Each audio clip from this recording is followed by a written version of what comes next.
If there were existing cultures during the Dryas Periods, advanced enough to live in cities supported by organised agriculture, they would be capable of constructing large underground shelters. Do we have any evidence of this? Yes, I think we do.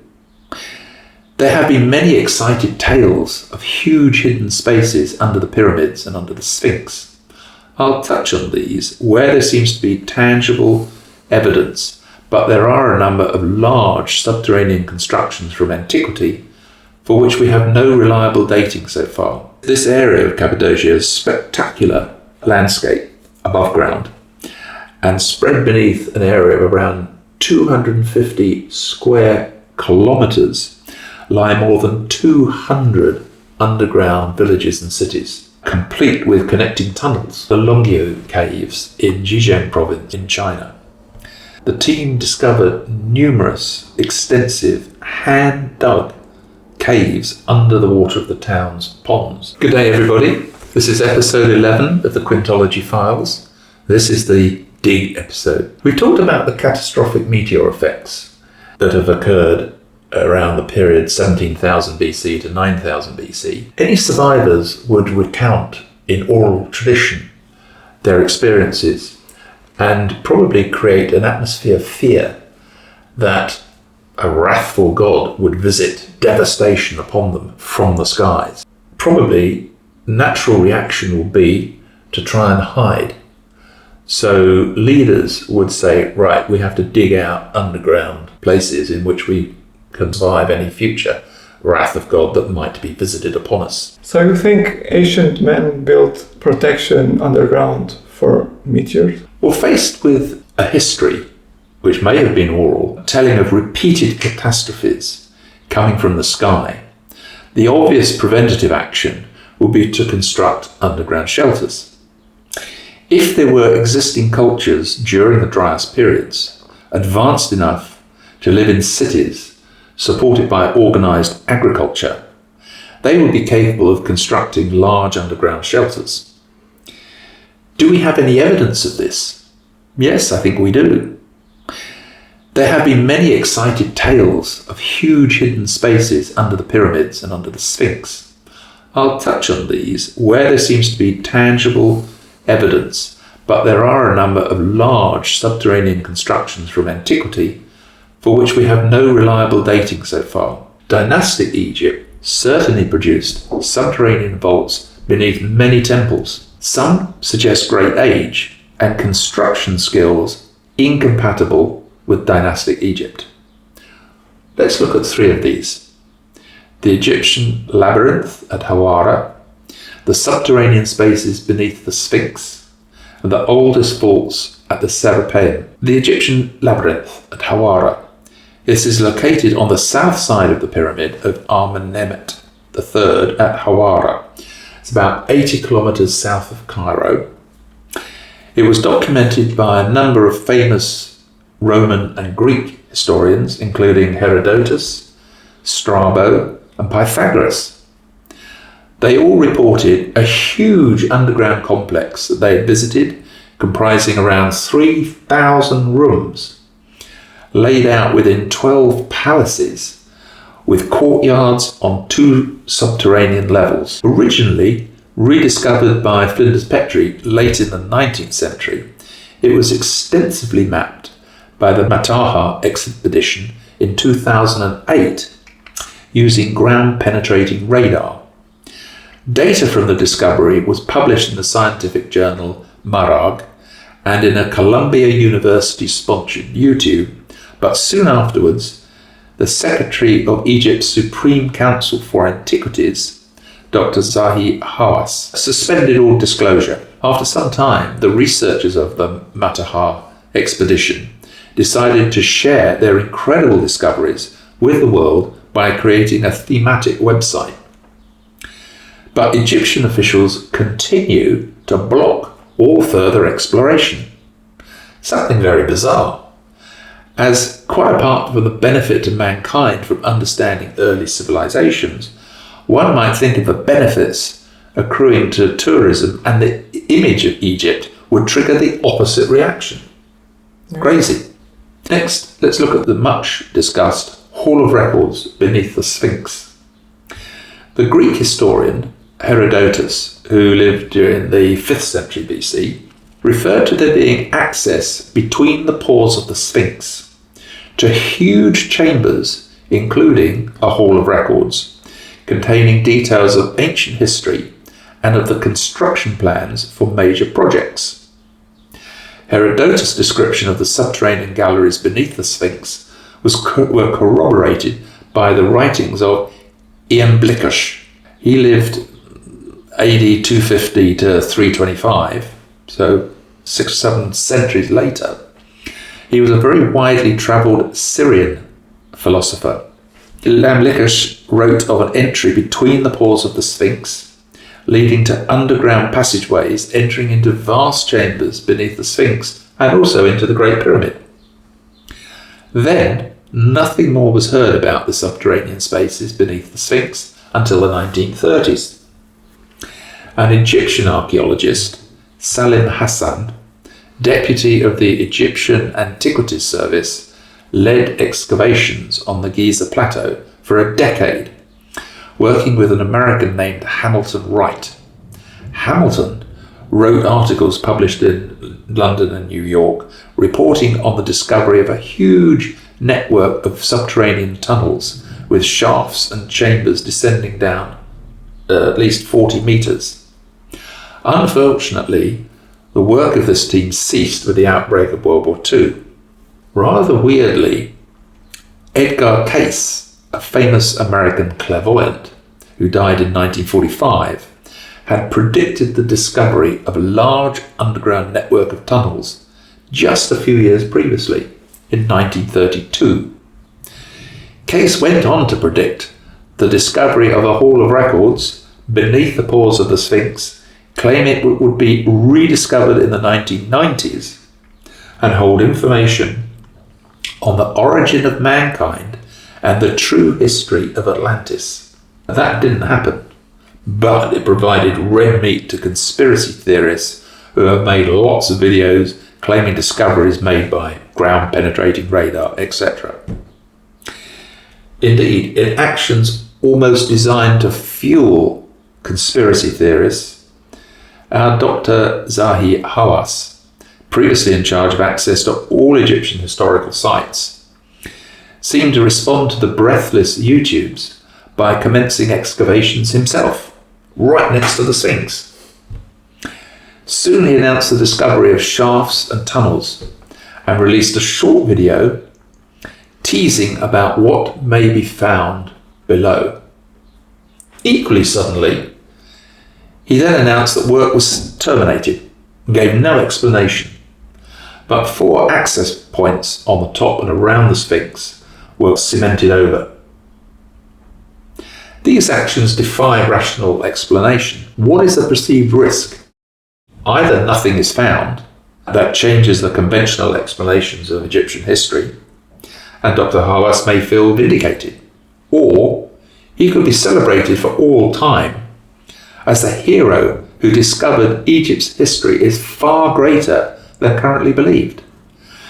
The evidence collated in my humble book points to a technically more advanced culture than the Greeks or the Romans existing along the Nile maybe 12,000 years ago. Arguably, this would be the most important historical discovery ever made. It's particularly surprising that authorities controlling many Egyptian museums and archaeological sites routinely block access to promising new excavations and even non-invasive scientific investigation of artifacts. One might assume that Egyptians controlling access to sites and treasures would leap at the prospect of Egypt's civilization being reset to date more than twice as old as currently claimed. Perhaps they worry about having to re-catalogue all the inscriptions of artifacts in the museums. Understandably, the internet is red hot with wild rumours. Nevertheless, it's worth noting that the Edfu temple texts also refer to a Hall of Records as being used by the followers of Horus, where they placed the construction plans for the Sphinx and the Giza pyramids, as well as other major construction projects. And again, this also ties in with a reference describing Pharaoh Khufu utilizing drawings found in the Hall of Records to carry out repair work on the Sphinx around 2570 BC. So there seems to be many references over an incredibly long period of time to there being a Hall of Records and specifying where it is. We can only hope the Egyptian authorities relent and allow some careful excavation to see if something is there. Finally, the final item in the trio is the Serapeum in Saqqara. Now, the Serapeum temple complex is around 25 kilometers south of Cairo and sits above a vast subterranean network of what are generally believed to be burial chambers for sacred bulls, cats, and ibis birds. The oldest part of this complex contains enormous granite coffins of exquisite manufacture, which barely fit the presumed burial chambers in which they're positioned. I describe these as presumed burial chambers because no evidence has been found that the specific special granite coffins have ever been used, although conventional history describes their use as being for the internment of mummified sacred bulls. Well known to classical scholars after the Renaissance as being famous in Greek and Roman times, even Napoleon tried to locate the Serapeum at Saqqara, but he failed. It was not until 1850 that it was rediscovered by Auguste Mariette and has been progressively excavated ever since. The underground burial vaults are vast. Tunnels are mined out of solid rock, linking hundreds of burial chambers. The Serapeum was the centre of Apis cult, which worshipped bulls selected for a special pattern of black and white colouring. These special bulls are believed to be a reincarnation of the god Ptah, and upon death became the immortal Osiris. Something is wrong with this explanation. It smells of mistranslation. Osiris is believed to be the great-great-grandson of Ptah, and both were already long believed to be immortal already. Why reincarnate as a bull? It sounds to me like a weird Taurus age cult. The age of Taurus being roughly 4000 BC to 2000 BC, worshipping a bull. And its son god was the golden calf. At death, the bulls were mummified and buried on stone plinths or on wooden coffins. Some 67 Apis bulls have been identified, with dating stretching over a period of 1,400 years. There are also sections of the vaults where large numbers of mummified cats and ibis have been found. Temple records indicate which pharaoh extended the vaults in which sections. One section of the vaults is very different and raises many questions. This section contains 24 huge granite stone boxes with closely fitting lids, some of which barely fit into the underground chambers that they've been placed. The stone boxes vary in dimensions, but the granite stone is outstandingly finished. The boxes measure up to 4 meters long, 2.5 meters wide, and 3 meters high. They are enormous. These colossal stone boxes weigh around 75 tons each, and the lids up to 30 tons each. And yet they were quarried from Aswan, 500 kilometers south. The internal and external surfaces are incredibly flat, measured by a precision straightedge as being accurate to 0.005 millimeters. As we said before, far superior to plate glass. Just incredible. All corners are filleted, the surfaces are precisely square and parallel to each other, and flat vertically and horizontally, both internally and externally. Removal of the internal stone to finish the perfectly smooth, polished rectangular surfaces reveals astonishing manufacturing skills.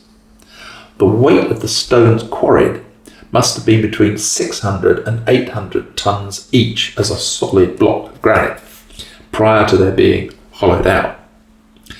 The machining of these boxes must have been close to their resting place in the Serapeum, but could not have been carried out in the cramped and dark underground resting places.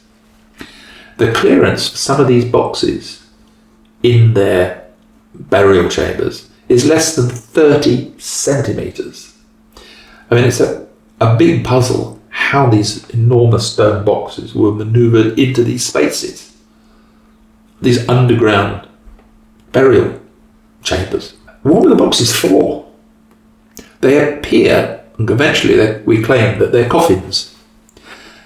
And it's also claimed they were for sacred bulls. But no mummies or anything else were found in any of these monster coffins. What kind of tomb robbers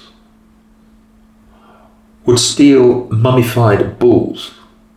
Even if the mummified bull was wrapped in gold leaf, surely you'd just take off the gold leaf and leave all the bull's bones there. But nothing has been found in any of these boxes.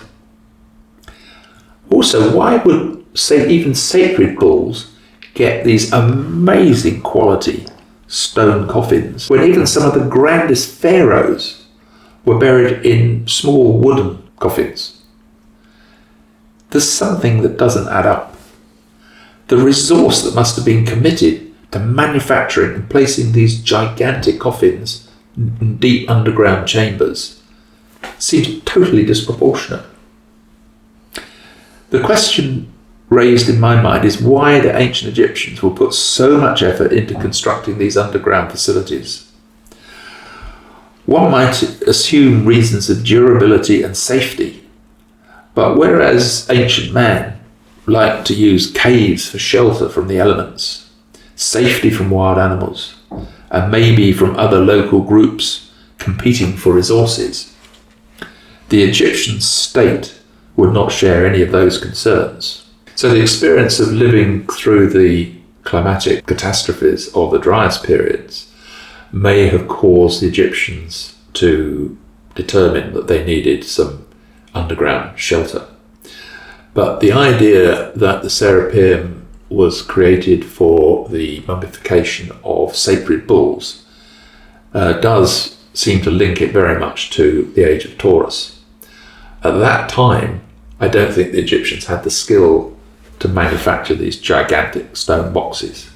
The site was taken over thousands of years later and used by this cult, which I think is driven by the zodiacal sign. Have massive underground structures of unknown age been found in other parts of the world? Yes, I can give you a couple of examples that I've looked at. One is Cappadocia in Turkey, central Turkey. Now, there's no evidence that it goes back as far as 12 or 16,000 BC, but we don't actually know when they were first occupied. This area of Cappadocia is a spectacular landscape above ground and spread beneath an area of around 250 square kilometres lie more than 200 underground villages and cities, complete with connecting tunnels. Cappadocia lies on a plateau about 1,000 metres above sea level. Now that's actually quite convenient if you have heard about a tsunami in the past that was 800 metres high. That was quite close. One of the cities, Derinkuyu, is constructed over 11 subterranean levels, has 600 entrances, and miles of tunnels connecting it to other underground cities.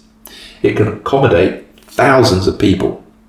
It's a truly underground city, with areas for sleeping, stables for livestock, wells, water tanks, pits for cooking, ventilation shafts, communal rooms, bathrooms, even a cemetery.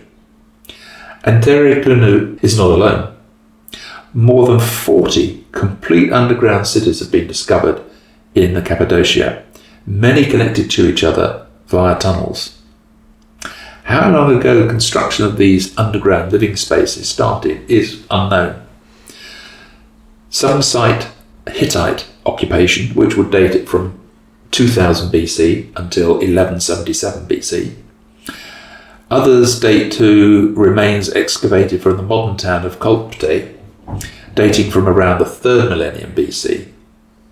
At Kanesh, tens of thousands of cuneiform tablets have been discovered from an ancient Assyrian merchant colony. It's also been noted that the oldest and lowest parts have been excavated using stone implements rather than metal, which indicates considerable age. Following defeat of the Hittites by the Sea Peoples, the Greek Sea Peoples in 1177 BC, every subsequent culture utilised and extended the underground facilities. Many were seeking protection from enemies. Extensive use was made by Christian groups in the 1st millennium, seeking refuge from persecution by the Romans and later from Muslim armies. But it occurs to me that if local people have witnessed the effects of the Hiawatha impact, an ejector raining down and the broiling black clouds blocking the sun for years, the system of caves would be very attractive and could be, in that sort of limestone strata, could be easily extended. So I think it's possible that the earliest use of the Cappadocian underground facilities could have been by people in those times. The other potential candidate, and again this is highly speculative because we have no idea of the dating, are the Longyou caves in Zhejiang province in China. The local village maintained myths that the ponds were bottomless, and one villager decided to test this theory, and he managed to club together with a few other villagers, and they bought a hydraulic pump. And after pumping for 17 days, the team discovered numerous extensive hand-dug caves under the water of the town's ponds. Since 1992, a total of 36 grottos have been discovered that amount to 30,000 square metres of underground space that have been hand-dug. Whilst these caverns represent one of the largest ancient excavation projects in history, their origin has absolutely no documentation. That leads to a great mystery. The caverns were carved into solid siltstone and descend about 30 metres down in each grotto. The caverns contain separate rooms, bridges, pools, gutters, even intricate carvings on the walls. Pillars carved throughout the caves allow for the ceiling to be at a uniform height and well supported. The chisel marks on the walls throughout the whole site are a series of parallel lines that show that the caves were carved extensively by hand. The origin remains a mystery.